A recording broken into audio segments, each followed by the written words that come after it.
Il y a bien longtemps, dans une galaxie lointaine, très lointaine. Star Wars a aujourd'hui 45 ans au moment où je tourne cette vidéo, et la première fois que je regarde Star Wars, c'est en 2006, dès l'âge de 4 ans. Bonsoir à tous, ici la TAT, et j'espère que vous avez la force. Aujourd'hui nous allons revenir sur la toute première question que je me suis posée en regardant Star Wars pour la toute première fois, à savoir pourquoi cette phrase apparaît-elle dès le début dans chaque film. Est-ce que Star Wars aurait pu exister ou est-ce que George Lucas avait un message plus subtil à faire passer? Eh bien c'est ce que nous allons voir dans cette toute nouvelle vidéo. J'espère que vous êtes prêts, on est parti. Nous ferons renaître des Jedi. Enfin, nous aurons notre revanche. Quelle bonne idée de venir vous joindre à nous. La fête est terminée. Tu étais l'élu, c'était toi. Allez Chico, on fait la gauche. Il faut bien que je me sente Je ici. ne te décevrai pas. Non. Laissez pas. Fais-le. Ou ne le fais pas. Et il n'y a pas de... C'est un piège. Dis à ta sœur que tu avais raison.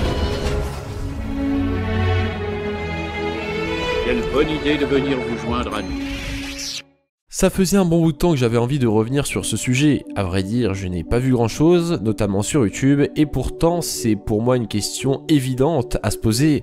C'est quand même la toute première phrase que l'on aperçoit au début de chaque film Star Wars, dans tous les films de la saga Skywalker, plus les deux spin-offs, Rogue One et Solo. Cette fameuse phrase est le tout premier message que George Lucas nous laisse juste après Lucasfilm, évidemment. La différence avec le fameux « Il était une fois », c'est que cette phrase d'accroche nous plonge directement dans un contexte spatio-temporel. Et c'était un choix de George Lucas. Mais quand et où exactement, on sait juste que cette saga se déroule il y a très longtemps et que c'est très loin. Ça pourrait être au Moyen-Âge, à l'époque de la préhistoire, à l'ère des dinosaures, ou bien encore des millénaires avant le Big Bang. Et de même pour sa localisation. Pour rappel, tous les événements de l'univers de Star Wars canon se déroulent dans une même galaxie. Une galaxie spirale dans laquelle se trouvent environ 400 milliards d'étoiles pour plus de 3 milliards de planètes. Alors je vais pas trop m'attarder là-dessus, sachant que ce n'est pas le sujet, mais pour plus d'informations, je vous conseille vivement d'aller visionner la vidéo qu'Antoine a réalisée à ce sujet. Vraiment, c'est super intéressant. Foncez.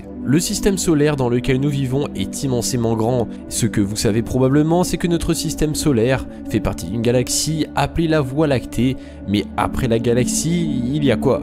Le vide. Il n'y a rien pendant plusieurs années-lumière avant de retomber sur d'autres galaxies. Bien entendu, personne ne sait ce que contiennent ces autres galaxies, mais en tout cas, sachez que notre galaxie à nous contient elle aussi plusieurs centaines de milliards d'étoiles. Donc vous imaginez, si on pouvait voyager de système en système planétaire, on aurait peut-être autant de planètes que dans Star Wars. Le souci, c'est qu'il faudrait se déplacer à la vitesse de la lumière, chose faisable dans Star Wars certes, mais pas sur Terre malheureusement. Ajoutez à ça le fait que les autres planètes du système solaire ne contiennent pas autant de dioxygène que sur la Terre, voire même pas du tout. Et donc rien ne dit que sur les planètes des autres systèmes, il y aura aussi du dioxygène. Mais bon, là après c'est comme la loi de la gravité, si on veut défier Star Wars à ce sujet, on n'est pas sorti de l'auberge. Mais alors dans ce cas, quel sens a voulu donner George Lucas à travers cette phrase, si ce n'est d'assimiler Star Wars à la réalité? Imaginons qu'un jour, un astronome regarde à travers un télescope et observe les autres galaxies, et par tout hasard, il tombe sur la galaxie de Star Wars. Et là, il voit tout, en commençant par le vaisseau de la Fédération du Commerce, symbolisant le début de la menace fantôme. Alors oui, c'est une chose possible aujourd'hui, observer d'autres galaxies au télescope. En revanche, même si on arrive à voir une galaxie, ce sera juste une toute petite tache blanche sur le télescope, étant donné que la galaxie la plus proche de la Voie lactée se trouve à environ 2,5 millions d'années-lumière. Pour vous donner une idée, notre galaxie fait seulement 520 000 années-lumière. Donc oui, il est possible de voir une galaxie, mais clairement pas un Star Destroyer qui se balade là comme ça. Mais quoi qu'il en soit, vous devez probablement savoir que la vitesse de la lumière n'est que de 300 millions mètres par seconde. Donc même si on arriverait à voir un Star Destroyer à plusieurs millions d'années-lumière, cela voudrait dire que le moment où ça se passe, ce serait il y a bien longtemps. Et maintenant, si je vous disais que des scientifiques expérimentés auraient potentiellement trouvé une galaxie pouvant être celle de Star Wars, je parle de la NASA, pour info. Attention, c'est pas une blague, apparemment un scientifique aurait raconté ça à la NASA et le pire, c'est qu'il aurait été pris au sérieux. La NASA a détecté une galaxie située à plus de 500 millions d'années-lumière en 2015 grâce à un télescope Fermi, pour ceux qui s'y connaissent, et en zoomant 1 million de fois plus près de la galaxie en question. Bon là par contre il ne suffit pas de zoomer comme on zoome sur Google Maps avec nos deux doigts, il faut passer par des antennes radio et faire des cartographies au fil du temps, donc ça peut prendre vraiment plusieurs années. Et la chose incroyable, c'est qu'un scientifique diplômé d'astronomie explique qu'il avait vraiment l'impression d'halluciner en voyant ça, puisqu'il aperçoit clairement un chasseur TIE en pleine action. Il précise même qu'il s'agirait plutôt du chasseur TIE de Dark Vador que l'on aperçoit dans Star Wars, Un Nouvel Espoir. Est-ce que c'est pas incroyable? Comme s'il s'agissait de la scène où Vador part en vrille à la fin de l'épisode 4.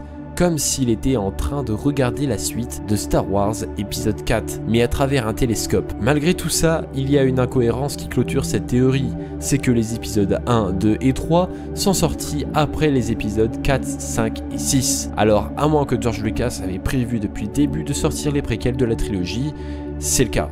Oui, George Lucas avait apparemment écrit la préquelle en amont de la sortie de la trilogie originale, ou du moins, il avait une vague idée de ce qu'il voulait faire après. En fait, ce qui s'est réellement passé, c'est que George Lucas avait écrit un premier script de la trilogie originale, mais il s'est dit que ce serait un peu compliqué de caser tout ça en un seul film, alors autant séparer son script en 3 films, en commençant par l'épisode 4, étant le meilleur point de départ pour la création d'une saga. C'est un peu rare et peut-être que ça va être difficile. Vous, avec La Menace Fantôme, vous revenez en arrière, c'est-à-dire vous recommencez par le début. Vous auriez peut-être pu être plus ordonné, si j'ose dire. Tout ça pour en venir au fait que George Lucas a tout misé sur ce premier opus. Si ça casse, tant pis, et si ça passe, tant mieux. Le public aura le droit à une suite déjà toute prête. Et cette phrase, c'est un moyen de plus pour se démarquer des autres films de l'époque, tout comme le générique qui suit aussitôt après d'ailleurs. Se démarquer en faisant croire aux spectateurs que Star Wars a vraiment eu lieu dans une galaxie lointaine, très lointaine. Pour ce qui est des films suivants, cette phrase n'est plus un mystère, mais c'est même devenu une signature, en quelque sorte, à respecter pour tous les prochains films Star Wars, que ce soit une suite ou un spin-off. Les amis, c'est la fin de cette vidéo. Franchement, je dois vous le dire, mais j'ai vraiment adoré travailler sur ce sujet. Je vous cache pas que ça a demandé beaucoup de temps et d'investissement, mais bon, comme quoi, ça valait le coup. Alors oui, on reste bien dans de la mythologie. Certains d'entre vous vont même penser que c'est un délire total, et ils ont raison. Mais rien n'est impossible. Non, sérieusement, ok, on sait tous que c'est faux, ou peut-être qu'à 99%, mais moi je trouve ça vraiment dingue d'assimiler la science-fiction à la réalité. Je sais pas vous, mais ça me fascine carrément, et cette phrase, quand je l'ai lue la première fois, elle m'a vraiment interpellé. Et je fais partie des personnes qui ont pensé que Star Wars pouvait exister à cause de cette phrase. Oui, mais bon, d'un autre côté, j'avais que 4 ans à l'époque. N'hésitez pas à lâcher le pouce bleu de l'espace si ça vous a plu, mais surtout à vous abonner pour ne pas rater les prochaines vidéos. Vous pouvez également nous suivre sur les différents réseaux sociaux, Instagram, TikTok et Twitter. De mon côté, je vous dis à plus pour une prochaine vidéo. C'était Tristan de la TAT, prenez soin de vous, et surtout que la force soit avec vous. Toujours.